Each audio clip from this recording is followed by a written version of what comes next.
Hi guys, this is Shyam. So I hope you guys are learning new things every day. So in the process of learning, I have made you a simple few videos regarding what are the things, what are the tools, what are the documents that are used in the automobile sector. And if you're really in the manufacturing or the automobile sector, I do hope you really find these things really useful. So I have not gone much technical regarding this. I have made you a simple version of everything. So I can give you a much detailed explanation later in the next videos. So in the previous videos we have talked about BPAP and the 7QC tools and pretty much about all the types of industries. What are the types of industries in the automobile sector as there? So regarding maybe Tier 1, Tier 2 and Tier 3 and what is an OEM. So if you have really gone through my videos, then I think you must have a little pretty basic idea about it. So what we are going to talk about today is regarding 8D. So 8D is normally used as a problem solving methodology, problem solving tool in all of the manufacturing sectors. So this 8 discipline model is normally problem solving techniques that is normally used by the quality engineers or other professionals, that is mostly it can be applicable also in healthcare, finance and government related and mostly in the manufacturing sector only. So the main purpose of this 8D tools is to identify and correct and eliminate and what are the recurring problems. It may be there sometimes if a problem occurs and we should make sure that a problem does not occur again. So that kind of approach is being used for this 8D approach. And this establishes a permanent corrective action, and based on statistical and data methodology, we can focus only on the origin of the problem and determining its root cause. And it comprises of 8 stages, 8 disciplines it's called. So we'll go through each one of them step by step and I'll give you a detailed brief explanation about each of them.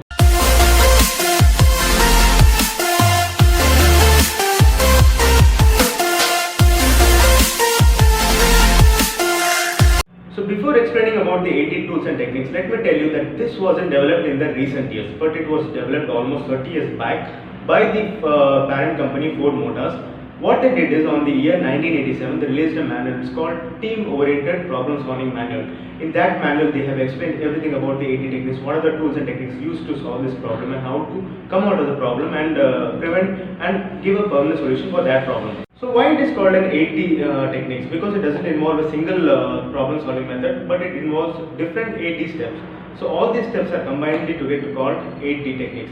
So 8D techniques or 8D discipline, that's what they call. So at before going to number 1, we have a D0. So D0 is the planning stage, and after that we have a D1, that is called forming a team. And after that we have D2, that is defining and describing the problem. And after that D3, that take interim and containment action.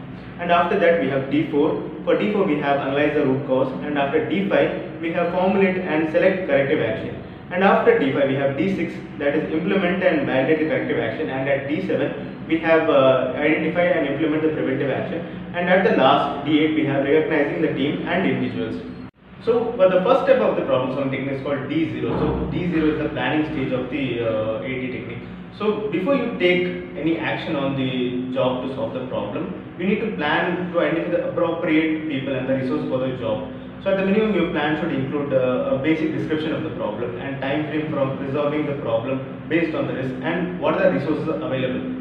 So at D1 we have forming your team. So creating a team or forming a team for this 8D methodology, it's not an easy task for many of the companies. So it's very crucial and very critical to create your team. Regarding the who is in charge of the process.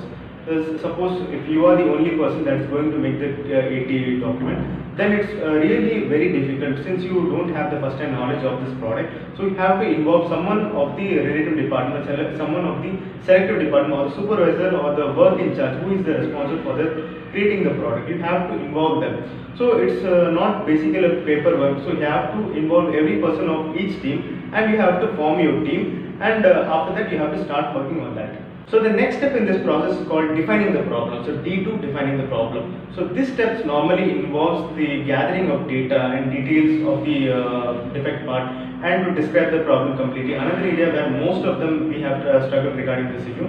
So defining the problem, it means to actually go to the place, actually look at the part and what is the really concern, and you have to define and you have to collect data and quality data regarding and specific data regarding that issue, and you have to precisely on that as much as possible precisely on that data. So what we do is we have basically It's technique called 5W and 2H. So 5W means who, what, where, when, why, how and how many. So who has created the problem, and what has been due to what has been created the problem, and where this problem has been occurred, and when this problem has been occurred, and why this problem occurred, and how this problem has been occurred, and how many defect parts has been produced. So the next step of this methodology is D3. So D3 means containing the problem. So containment. So temporary containment minimizes the impact of the problem. Containment means you have a problem, then what the defect parts are available, you have to segregate, you have to sort it out. So that involves either at supplier end and at the customer. So at both ends you have to go and check the defect part, what the defect parts are available. You have to take out the bad part, and you have to produce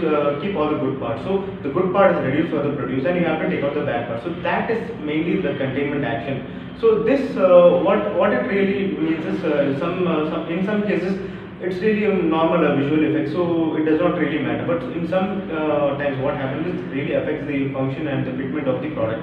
So you have to be very careful while containing and while maintaining this step. The next stage we have D4. So D4 is identifying the root cause.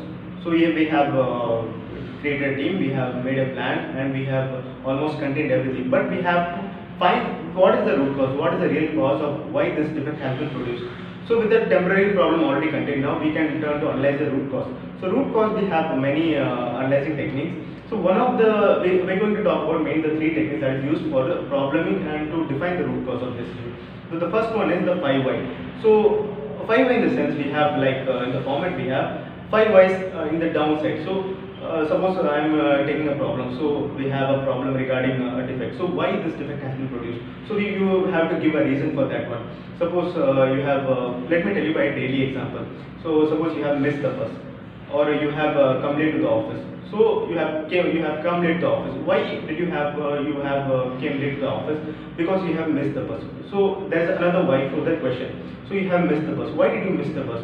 Because you didn't prepare early from your home. So that's another why. So another why question for that question. So why you didn't prepare early from the home? So you had some personal issues or some professional issues, or you didn't sleep properly on that night. So that's another why. So we have like 5 whys. So at the end you can really attack on the what is the real cause for that defect which has been produced in the first stage.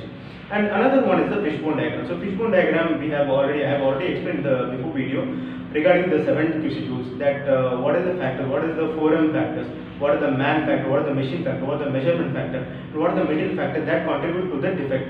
And the third one is called the Pareto chart. So Pareto charts are normally used to define like 80% and 20%, the 80-20 rule. So what is the major factor affecting that defect, and what is the minor factor? You can just first attack the major factor of that defect.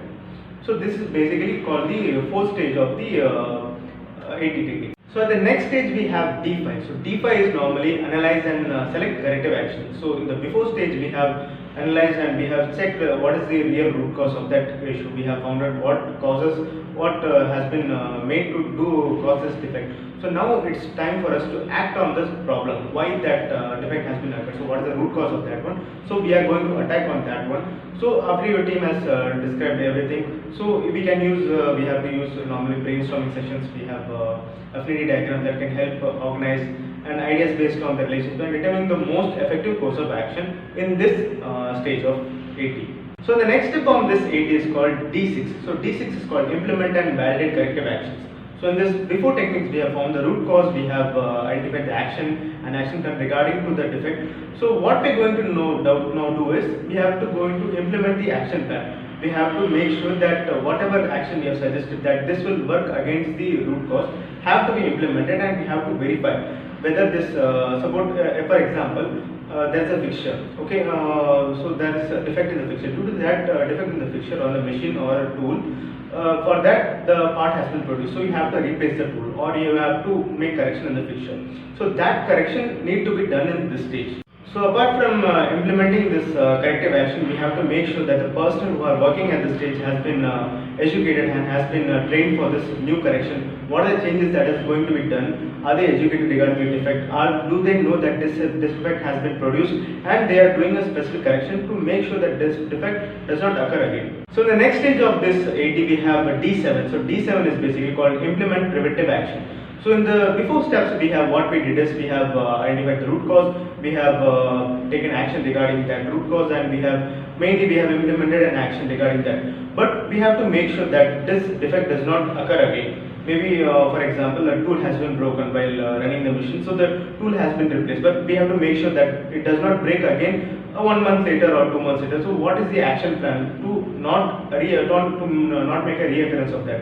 So this problem does not have to be repeat 1 month later or 6 months later. We have to face the similar problem. So what measures need to be done? So what in the document level, maybe FMEA. So in the FMEA, what we do is we mainly take all the failure modes that are available in the process. We update this issue in the FMEA and we update this issue in the control plan. So next time it's been documented and make sure that this defect does not occur, or the reoccurrence is not a chance. So apart from this document updation, we have to make sure to install Poka-Yoke. So Poka-Yoke is mainly because it's called error-proofing system. So we have to make sure that this defect does not pass and this defect does not occur again. So Poka-Yoke means normally involving a sensor setup. So make sure that an additional features has been added. So error-proofing check has been done. So this error does not escape the present situation and goes on to the customer end to make another defect. So the last step in this 8D methodology is called recognizing your team. So we have work regarding all the defect conditions. So what is the cause of this defect? We have to solve the problem and make sure that we don't occur another defect, and we have to make sure this defect does not escape. So whole team has been involved in this, and we have worked regarding this. So we have to make sure we have to congratulate the team, and we have to really say thanks to the team. So we can't say it really verbally. We can also conduct a meeting and to say to them that really they have contributed to this solving this defect. So we can either go through a general meeting and tell everyone in the general meeting. Other than we can provide cash awards and something the management does to the team to show their gratitude that they have solved this problem. So I hope you have a little bit clarity about what this 80 techniques really means. But in the real world, in the present condition, manufacturing condition, so what we do is the customer, whenever he complains that he have a concern regarding this product, what he does is he communicates to us through mail that you have a concern regarding this product. So what we have to do, what are the steps? Like I have told you, you have to make a format regarding this. So every company has a specific format regarding this 80. So due to copyright issue and legal issues, I cannot share those documents with you. So that if you are working in the manufacturing industry, you must have already seen those documents. So we have to, what we do is we have to fill the documents. All the steps I told you before, we have to fill the documents, and we have to all the supporting documents that has been done, all the process correction we have done. We have to attach those evidences also, and we have to submit to the customer. And the customer, when if he really wants to come and see to our supplier, he have to come. He comes and normally visits and okay, he checks and everything. Okay, you have done everything. Okay, he just gives his gratitude to us. So this is normally the working way of the automobile sector.